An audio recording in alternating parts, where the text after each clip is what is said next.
Gigo's older than 25, so it's not Gigo. Navarrete played in this country. Pelissier played in this country. I'm trying to work my way through everyone, if you haven't noticed. The entire Toulouse squad, yeah. Lambert Balmas is the correct answer. I got there in the end. I tried to make him harder. I wouldn't say bit part, because Belmas was meant to sign for Toulouse at the start of the year, didn't he? And then he got injured, so he didn't pass his medical. So then went and played in the French Elite League, and then when that finished, got picked up again by Toulouse. And I think he's been pretty good when he's played for them. He missed last week's game. I'm not sure if that was an injury-related thing, but he was dead good the week before. He was dead good at Magic as well. It was merely a comment on the basis that if you look at his record, kind of games played. Oh yeah, Patrick. He hasn't played more than half a dozen games in any year. No. So yeah. Well, I think you did very well there. Very good. Yeah, I'll take a half point for the second one because I did have a guess before that one, didn't I? But first, you'll have to unlock your device. Hold on. Google wants to tell me stuff.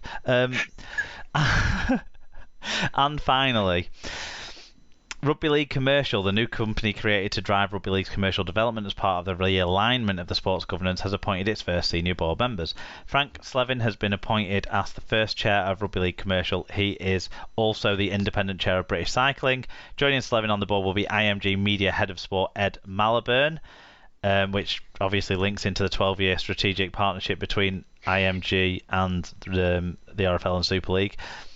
Recruitment for the 4 non-executive directors is ongoing. The board will oversee work to develop Rugby League's value across all revenue-driving areas. RL Commercial will be fully operational by January 2023. New blood. Indeed. Not a figure I'm familiar with, but nope. But yeah, as you say, somebody who's got an element of background within the wider sporting world. Yeah, I think that's no, and it's never a bad thing to get a new perspective on it, is it? No, I agree. And people, one of the things that we have an issue with is the entrenched nature of the people who've been running our sport in this country and feeling like there's no accountability there. So you have to give people coming from outside an opportunity, I suppose. Unless someone knows something about these guys that I don't. That means we shouldn't, but any recommendations? Anything to tell us all about?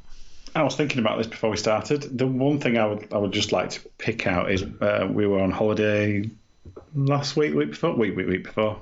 Time passes quickly, and we had a lovely lunch in a bistro in Filey, which was very nice indeed.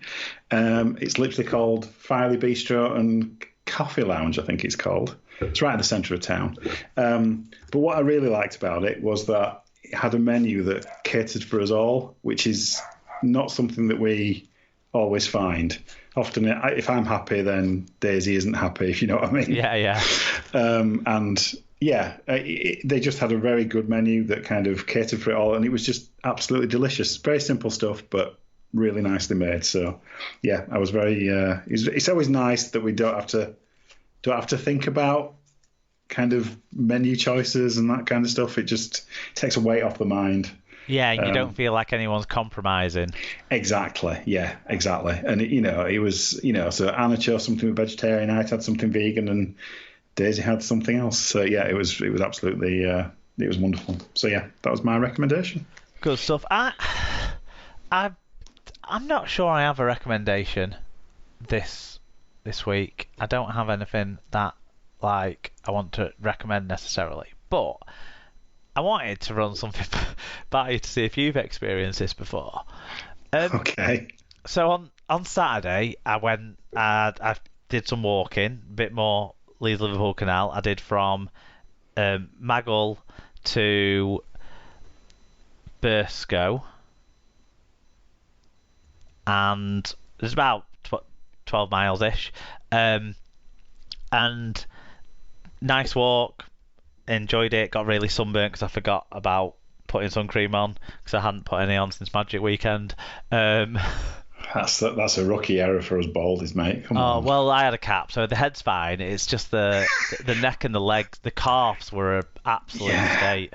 It's always the back of the knees for me. I always forget that bit. Yeah. Well, I forgot it all. But so I stopped at this pub just at the sort of I guess the western end of Burscough called the Farmer's Arms. Really nice, looked really nice. I'm sure if people had a meal there, it'd be fantastic and all that. The food looked great. I asked them if they did crisps, and they said, yeah, but I think we only do plain crisps. Let me check. Right. And then so the lad had to go and check with another member of staff, and then she said, yeah, we only do plain crisps, sorry, but we don't do packets of crisps. So they gave me like a mini bucket of crisps to have with my beer. And like, they wasn't like on the house either. I had to pay for them. Like, it wasn't like they put them out as snacks for people to pick at. It was clearly what it was is they have crisps in to put with sandwiches on the lunch menu, and they just thought, oh, if people want them, we can sell them as well on their own as buckets of crisps. So I sat by the canal eating my bucket of crisps. I say bucket, it was small. It wasn't a big. No. Hang on a minute though. But you've got to paint a picture with words. So how big is this bucket? Kind of like if you get like a tankard pint glass. Yes. That sort of width. Okay. But only about 2/3 as high. Right. So yeah. Okay.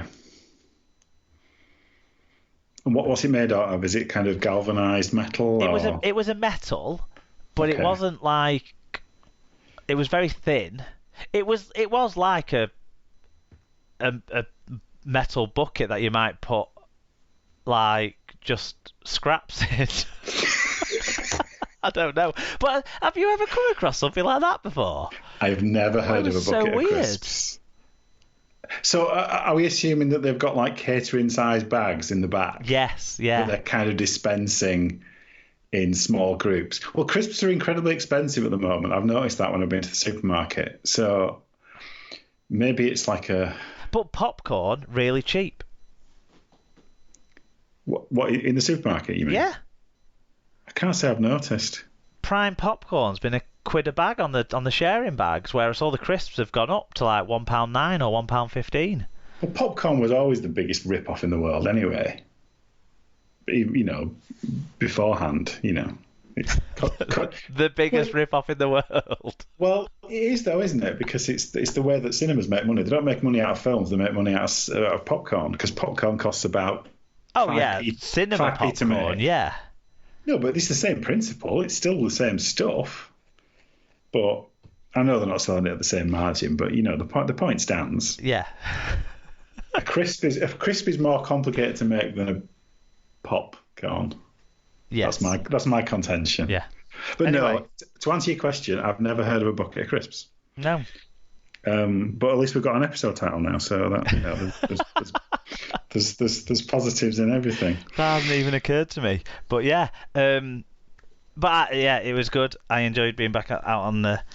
I didn't do any solo walking throughout July, and I realised when I got off the train and sort of was walking, and I was just going over the bridge just to start where I picked up the last time I'd been in that section of the canal, and I felt this like really good feeling,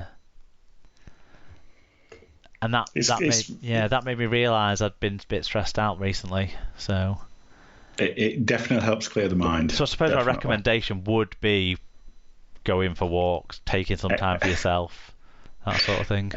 SLP recommends exercise. Yeah. I'm sure Dr. Bob, who's probably the only person still listening, would come up with some really good, robust medical reasons why walking's a good form of exercise for you. Next week we've got our guest host, one of our favourites. He's certainly been firing with the opinions this week in the fan review, so I hope he's going to be on as good a form next week. When Tom Andrews, 2.5 times champion Tom Andrews joins us, joins me next week. That's going to be fun, and it's going to be a good opportunity to get a bit of a check-in on where things are at with Hull KR, because we get Sarah's insight from the other side of the city. We've had Warrington fans on this year. That's been interesting, really interesting. And Hull KR obviously have had an up and down year, haven't they? So it'll be interesting to get Tom's kind of feelings on where things lie, what he's thinking about for the rest of this season, and what he expects going forward, and that sort of thing. So if you have any Hull KR related opinions, get them in, and we can run them by Tom. That's it. Do you want to tell people where they can find the show and remind? Do you know what? Actually, Alan, I'm going to stop doing this because every time I listen to podcasts, and the reason I do it, the reason it's in the rundown like this, and it always has been for 8 years, 9 years nearly, is because every other podcast does it, don't they? Pretty much. But why do we tell people where to find us at the end? Because I don't know why people do it. You see, either they do that or they have adverts or both. I mean, cover the bits about how they can get in touch, because I think that's a nice reminder to people. But how to listen to it? You've got this far. Yeah. Yeah, so if you do want to get in touch with us, particularly if you're watching the game on Channel 4 or whatever, or if you're a Salford fan, or anybody else, or you want to Leeds fan and defend your forward passes when Tom's on next week, whatever, you can contact us at Super League Pod on Twitter and Instagram. We're on Facebook at facebook.com/Super League Pod. You can email us if your rant is a bit longer at superleaguepod@gmail.com. At superleaguepod.com, you can find everything about the episode blog posts on there, and just keep listening where you're listening now. Let's just say that. Share it, yes. Shout out to our friends Rob's Megasaur. Enter SLP10 on checkout, get 10% off your order. Little Warden, vital alerts for hidden issues. Head to littlewarden.com to see what they can do for you. Sarah's bookcase. Sarah sells Usborne books with access to over 3,000 titles from baby to young adults. There's something for everyone. Find out more on Facebook and find out more about all of those links on the episode blog post. That's it for this week's episode of the Super League Pod. We'll look forward to speaking to you again next week. But until then, from your favourite Rugby League podcast, goodbye. Goodbye.